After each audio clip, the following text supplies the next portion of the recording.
Cette vidéo est sponsorisée par Diddle France et on en parle en fin de vidéo. Aujourd'hui, coup de vieux et séquence nostalgie, je sais que vous adorez ça, alors on va aller faire un petit tour dans les années 90 et cette fois c'est direction la cour de récré parce que c'est l'heure de faire des échanges avec vos amis et de compléter toutes vos collections.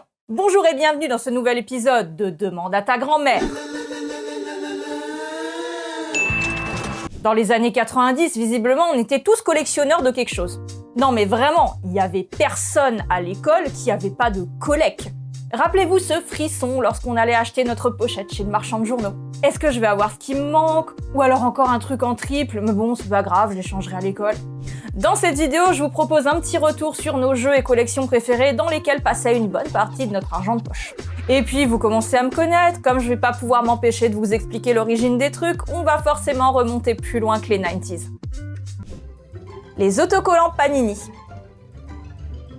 Ah, les autocollants Panini à coller dans l'album qui va avec. Tellement difficile à compléter. Si elles sont emblématiques de ma génération, et pas que de la mienne d'ailleurs, l'histoire de ces vignettes commence en Italie dans les années 50. Les deux frères Giuseppe et Benito Panini sont alors marchands de journaux. Et ils remarquent que les enfants adorent collectionner les photos de footballeurs offertes dans les tablettes de chocolat. Ça a l'air pas mal du tout ce que t'es en train de te taper là, hein? C'est d'ailleurs assez vieux comme concept, celui d'offrir des séries d'images à collectionner avec son produit. On en trouvait déjà dans les paquets de cigarettes au début du siècle, notamment avec des images en 3D qu'il fallait regarder avec un stéréoscope. J'en ai un dans ma petite collection d'objets anciens, je vous le montrerai sûrement dans une future vidéo. Comme offrir des images ça a l'air d'être efficace pour booster les ventes, les Panini décident d'acheter un stock de ces fameuses images de sportifs et de les glisser aléatoirement dans chaque journal. Et ça marche! Les ventes explosent et dans la foulée, ils deviennent aussi revendeurs officiels des images de football Raccolta Gol éditées par la société Nanina. Ce qu'il faut savoir, c'est que ce truc de cartes aléatoires, c'est super puissant. C'est appelé un système de renforcement à récompense variable en psychologie. Il consiste à rendre la récompense incertaine, ce qui excite le cerveau à coups de dopamine à chaque achat et découverte de nouvelles images. À chaque ouverture de booster, si vous préférez. Ça marche pour les cartes à collectionner, mais c'est aussi lui qui vous scotche sur les réseaux sociaux et vos notifications, la même pour les machines à sous dans les casinos, ou encore qui fait vendre tellement de laboubou en boîte mystère. Bref, les Panini, ils ont tout compris. En 1961, fort de leur succès, les deux frères créent leur propre maison d'édition. Édition Panini, bien sûr. Ils se mettent à vendre des pochettes contenant deux images aléatoires qui seront à coller dans un album. Pour l'instant, les vignettes sont en carton et pas encore autocollantes, donc les enfants utiliseront un tube de colle fourni avec l'album. Le succès grandissant, les deux autres frères Panini, Umberto et Franco, rejoignent l'aventure et c'est dans les années 70 qu'apparaissent les célèbres images autocollantes. La véritable innovation de Panini, c'est pas juste de vendre des autocollants et de rendre accro les gamins. Le truc qu'ils ont vraiment inventé et qui change la donne, j'utilise pas l'expression au hasard, c'est la machine Fifi-matic. C'est cette machine qui permet de remplir aléatoirement les pochettes parce que le truc le plus important, c'est qu'il faut absolument jamais qu'il y ait de double dans une même pochette, c'est normal. Dans les années 70, la folie Panini dépasse les frontières de l'Italie et s'exporte partout dans le monde. En France, à l'époque, on collectionne les vignettes de la Coupe du Monde de foot de 1974, entre autres, mais la gamme s'élargit rapidement pour toucher d'autres publics, avec des albums dérivés de licences célèbres comme Barbie ou Star Trek. Cependant, c'est bien le foot qui est resté emblématique des albums d'autocollants Panini. Aujourd'hui encore, le succès des vignettes ne faiblit pas, et pour ce qui est du vintage, certains albums complets peuvent valoir quelques centaines d'euros aux enchères. Perso, je suis pas du tout fan de foot, mais dans mon école, il y avait pas mal de garçons qui s'échangeaient ces images, et cette passion était bien souvent transmise par leur père, qui faisait lui-même déjà la collection dans les années 70. Moi, j'avais un album Panini Barbie, je me rappelle, c'était très joli, il y avait plein de paillettes, mais bon, j'ai jamais réussi à le compléter parce que c'était pas très en vogue dans mon école. Les filles, elles étaient plutôt sur d'autres trucs. Les figurines Babies, par exemple. Les Babies. Comme son nom l'indique, il s'agit d'une petite figurine de bébé d'environ 5 cm. Vendue chez le marchand de journaux, à la boulangerie ou dans les bureaux de tabac, en sachet opaque bien sûr. Oui, toujours le truc de récompense aléatoire. À l'origine appelés Oodles, ces mini bébés expressifs ont été créés par le designer Mel Birnkrant dans les années 80, et c'est en 91 qu'ils apparaissent pour la première fois en France. Il a créé une trentaine de moulages avec des bébés dans plein de poses différentes et a lancé la collection en 1986. Selon son site officiel, ça n'a pas eu le succès escompté, mais faut dire que même lui, il n'était pas vraiment convaincu à la base parce qu'il trouvait ses figurines un peu trop simplistes. C'est sûr que si on les compare à sa série de poupées Babyface, visiblement il adorait sculpter des expressions faciales et il était très doué pour ça.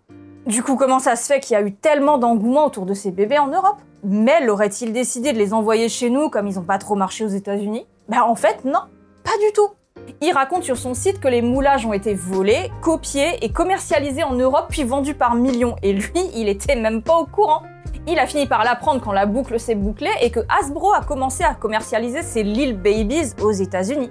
Bien entendu, et heureusement pour lui, le créateur aura quand même sa part du gâteau parce qu'il travaillera sur les multiples déclinaisons des babies, comme par exemple ceux qui avaient la couche qui changeait de couleur quand on les passait sous l'eau pour savoir si c'était une fille ou un garçon. It's a boy! A girl puppy! Comme dans toutes les collections vendues en sachet opaque sur le modèle des vignettes Panini, les babies avaient leur degré de rareté. Et les plus rares étaient les babies noirs. Par la suite, il y a eu des translucides, à paillettes, dans plein de couleurs. Bah oui, pourquoi s'arrêter en si bon chemin? Autant décliner à l'infini, du moment que ça se vend. Si la collection de base comporte 48 bébés numérotés avec chacun leur prénom, les déclinaisons de couleurs augmentent leur nombre à une centaine de variantes environ. De quoi faire pas mal d'échanges à la récré avec ses copines. D'ailleurs, c'était vendu combien au bureau de tabac à l'époque? J'arrive pas à trouver cette info, donc si vous en souvenez, vous pouvez partager l'info en commentaire. Ça m'intéresse parce que j'arrive seulement à en trouver des vintage en vente. Pour une figurine rare, on est à 9,50 € la pièce, contre 5,50 € pour un modèle classique chez Génération Souvenir. En ce qui me concerne, les bébés, les poupons, c'était pas du tout mon délire, donc j'en ai jamais eu. J'ai surtout observé cette collection et son trafic associé de loin. Les photocards. On est toujours dans les pochettes surprises achetées chez le marchand de journaux. Si les autocollants c'était pas votre truc, il y avait un autre type d'image à collectionner, à échanger, les photocards. On pouvait en trouver de différentes thématiques chez divers éditeurs, Panini en tête. Vous l'avez compris, de toute façon c'est eux le numéro 1 de la collection d'images sous toutes ses formes. Celui qui est resté gravé dans ma mémoire, c'était bien entendu le official photo album des Spice Girls, mon groupe de musique préféré de l'époque. Et celui-là n'était pas édité par Panini. Je trouvais le concept de cet album vraiment génial. Les photos, c'était du 10 par 15, imprimé sur papier glacé, des vraies photos, quoi. Pour rester sur l'exemple des Spice Girls, les photos étaient vendues sous enveloppe par 5 si ma mémoire est bonne, et il y en avait 120 à collectionner. C'était pas juste des portraits issus de photoshoot comme les cartes à collectionner qu'on peut trouver aujourd'hui à l'effigie des artistes de pop coréenne. Il y avait des photos de concerts et aussi des images un peu plus intimistes, entre guillemets, backstage, notamment du tournage de leur film Spice World. La série d'images qui m'avait assez marqué, c'était celle où vous aviez chaque Spice Girl assise sur les toilettes. Ouais, c'est d'un goût assez douteux, mais bon, voilà. Contrairement aux collections d'autocollants, avec ces photocards, on avait l'impression d'être un peu privilégié quelque part. On pouvait se glisser dans les coulisses de nos groupes de musique, films ou séries préférées de l'époque, genre Charmed ou Buffy, parce qu'il y en avait aussi sur ces thématiques-là. En primaire, on était toutes fans des Spice Girls, du coup on achetait des fois les photos par boîte entière, et c'est comme ça qu'on a été plusieurs à réussir à compléter l'album. Big up à ce pote dont les parents possédaient un bureau de tabac. J'ai fait quelques recherches pour voir si ça existait toujours, parce que les dernières traces que j'ai pu trouver de ces photocards, c'était des trucs des années 2000. Par exemple, il y avait l'album photo du film Tomb Raider avec Angelina Jolie. Collection que j'ai faite aussi, et également réussi à compléter, en tant que grande fan de Lara Croft que je suis. Visiblement, Panini a arrêté de les faire. Maintenant, ils font des collections de cartes, mais les photos, visiblement, ça se fait plus sous ce format-là. C'est dommage parce que ce qui faisait le charme de ces photos, c'est qu'il n'y avait pas de watermark dessus. Tout était écrit au dos, il n'y avait pas de cadre mis sur la photo, juste une simple photo, comme si on avait pu la prendre nous-mêmes et amener à développer au magasin. Après, faut dire que même à l'époque, c'était pas ça le truc le plus populaire à échanger dans la cour de récré, mais j'avais envie d'en parler parce que c'est ce que j'aimais le plus. Il en existait tellement, vous en avez peut-être aussi collectionné, mais sur d'autres thématiques. Dites-moi lesquelles si c'était le cas. Et oubliez pas de vous abonner et de liker cette vidéo, sinon je dis à vos parents que vous achetiez des pochettes d'images des crados en cachette. Les trading card games. Je pense qu'il est temps de parler des cartes. Et non seulement celles-ci sont à collectionner et à échanger, mais on peut également jouer avec. Comme on l'a vu, les cartes à échanger et à collectionner, ça existe depuis longtemps. Mais c'était pas vraiment des jeux, on était plus dans de la collection pure et dure. J'ai pu trouver la trace d'un prototype de jeu de cartes à jouer de baseball datant de 1904. Même s'il n'a pas vu le jour à l'époque, ça montre que ce concept ne date pas d'hier. Mais des années 50 à 70, on a pu trouver divers jeux de cartes, toujours dans la thématique du baseball, qui utilisaient le principe de la vente en paquets aléatoires, et qui se collectionnaient en plus d'être jouables. Les interactions se limitaient à du comptage de points, il n'y avait pas de stratégie. Plutôt basique comme jeu. Certaines cartes avaient aussi des zones à gratter pour les actions ou les points, mais une fois qu'elles étaient grattées, la carte valait plus rien et devenait inutilisable dans un futur jeu. Ces cartes scratch-off sont très recherchées par les collectionneurs, à condition qu'elle soit pas grattée, évidemment. Je sais pas trop si ce côté carte à usage unique, c'est juste une idée à la con ou une idée machiavélique d'un mec à cravate dans les bureaux de la société éditrice pour vendre encore plus de cartes. Excellent, je t'embrasse. Moi, par exemple, plus le temps passe, plus j'en ai rien à foutre de tout ce qui se passe ici. Le tout premier jeu qualifié de trading card game, vous le connaissez sûrement, c'est Magic the Gathering, avec leurs images qui sont chacune des petites œuvres d'art. C'est en 1993 que sort ce jeu de cartes au concept novateur. Contrairement à un jeu traditionnel, le joueur ne peut pas acheter toutes les cartes d'un coup. Il commencera par acheter un deck, un genre de starter pack qui contient tout le nécessaire pour commencer à jouer. Et ensuite, le joueur pourra acheter des boosters ou faire des échanges avec d'autres personnes pour améliorer son deck. À chaque achat d'un nouveau booster, le joueur espère obtenir une carte rare. Parce que oui, Magic a également introduit le concept de rareté avec des impressions en quantité limitée ou disponibles uniquement à un événement en particulier. Magic rencontre un tel succès que les magasins peinaient à suivre la demande et les cartes finissaient souvent en rupture. Le jeu fédère une communauté impressionnante de joueurs et de collectionneurs depuis sa sortie et il ne s'essouffle pas. Il est toujours très populaire aujourd'hui. Chaque année, de nouvelles séries de cartes sortent et le trading card game devient un véritable phénomène de société avec ses joueurs de tout âge bien au-delà de la cour de récré. Initié par Magic il y a plus de 30 ans, le jeu de cartes à jouer et à collectionner se décline également dans d'autres licences devenues cultes comme Yu-Gi-Oh! Ou Pokémon. D'ailleurs, petite anecdote par rapport à Pokémon. Après la sortie des premiers jeux au Japon, le jeu de cartes Pokémon est le premier produit dérivé de la licence imaginé par Nintendo. Pas étonnant quelque part, puisque chez Nintendo, avant de faire des jeux vidéo, faisait des cartes à jouer. Aujourd'hui, le monde entier est devenu une cour de récré géante où s'échangent cartes Magic et Pokémon. Sauf que maintenant, on n'a plus 8 ans et il y a de l'argent en jeu. Beaucoup d'argent. Certaines cartes très rares peuvent valoir des fortunes. Et là, je vous vois déjà stressé parce que vous venez de vous rappeler que vos parents ont balancé votre classeur de cartes Pokémon à la poubelle. Alors vous essayez de vous rappeler si vous aviez ce fameux Dracofeu ou pas. Une de ces cartes a été vendue aux enchères pour plusieurs centaines de milliers d'euros. De quoi s'acheter une maison avec un Dracofeu holographique de 1999. Ça laisse songeur. J'ai lu dans pas mal d'articles sur le net que pendant la pandémie de Covid-19, les échanges et ventes de cartes ont explosé. Vous n'êtes pas sans savoir que je travaille sur les conventions et j'ai assez régulièrement des vendeurs de cartes comme voisins de stand. Alors je vois l'engouement, surtout ces 3 dernières années, c'est assez impressionnant. Pour beaucoup de collectionneurs, les cartes sont considérées comme un investissement. J'ai pas vraiment trouvé de réponse à cette question, mais je me demande si l'engouement récent n'est pas lié à la situation économique plutôt mauvaise dans laquelle on se trouve. D'abord avec le Covid et maintenant l'inflation et la crise financière. C'est une théorie perso, mais est-ce que les gens se disent pas que les cartes c'est peut-être un bon investissement pour l'avenir parce que leur valeur ne fait que grimper? Mais pour moi la vraie question c'est combien de temps ça va durer et jusqu'où ça peut aller. Je sais pas ce que vous en pensez, mais moi je trouve ça super risqué comme investissement. C'est un marché qui fluctue énormément.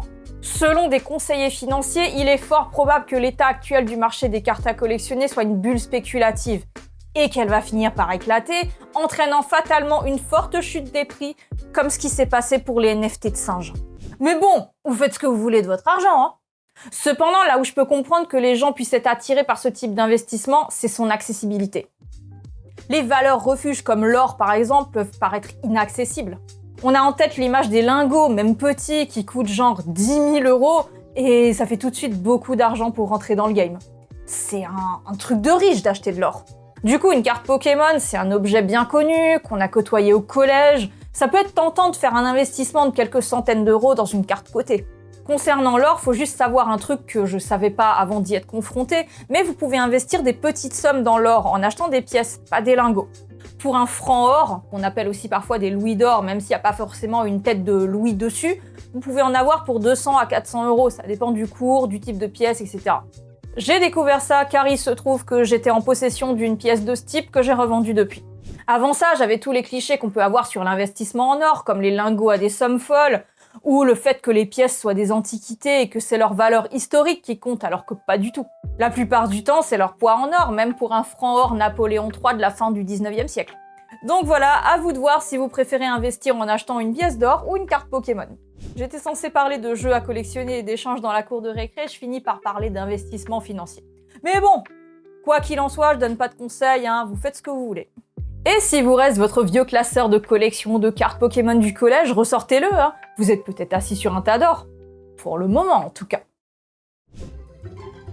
Les feuilles d'idole.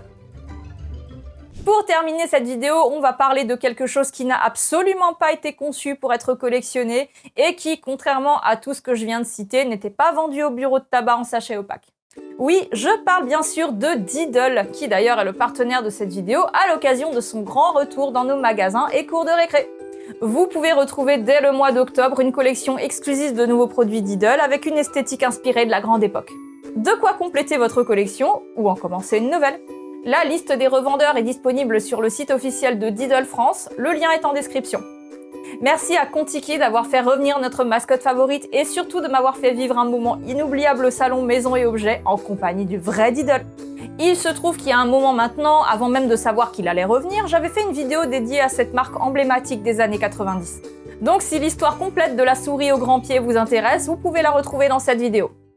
Les feuilles Diddle, c'était vraiment quelque chose pendant la deuxième moitié des années 90. Personne l'avait vu venir, même pas Thomas Golett, son créateur. Lui voulait juste créer de la papeterie mignonne.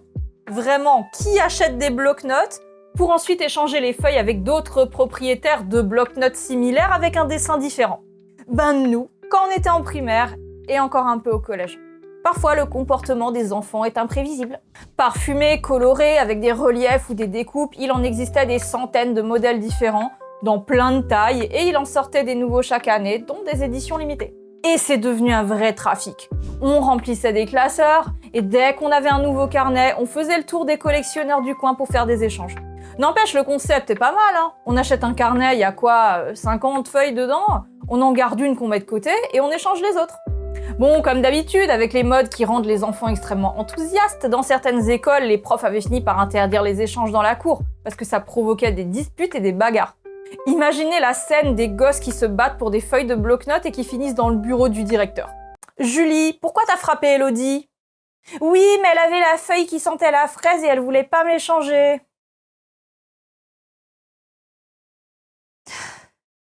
Par la suite, comme c'est souvent le cas pour une mode qui monte aussi vite, Diddle a fini par s'essouffler et disparaître. Mais l'annonce de son retour en ce début d'année a bien montré que beaucoup de feuilles traînaient encore au fond des placards. Ces collections, qui il y a un an valaient pas grand-chose, se vendent désormais à prix d'or sur les sites d'occasion avec la hype du retour. On est loin des cartes Pokémon bien sûr, mais j'ai pu lire que des lots de feuilles anciennes très bien conservées pouvaient se vendre plusieurs centaines d'euros quand même, hein. Et si vous n'avez pas envie de vous taper la spéculation sur le vintage, heureusement, il y a la nouvelle collection à venir. J'ai pu voir les prototypes des nouveaux produits au salon Maison et Objets en début d'année et franchement, la magie est là. Les feuilles sont belles et sentent super bon. Est-ce qu'on va retrouver le goût de l'échange comme à l'époque? Affaire à suivre. Et voilà, j'espère que ce petit voyage au pays des collections vous aura plu. Bien évidemment, j'aurais pu parler d'autres objets comme les pins, les pogs ou les JoJo's, parce qu'on pourra en discuter pendant des heures. Mais j'ai choisi de vous parler de ceux qui m'ont le plus marqué, que je voyais au quotidien ou dont j'ai moi-même fait la collection. Et vous collectionniez quoi? Dites-moi tout et je vous dis à bientôt pour une prochaine vidéo.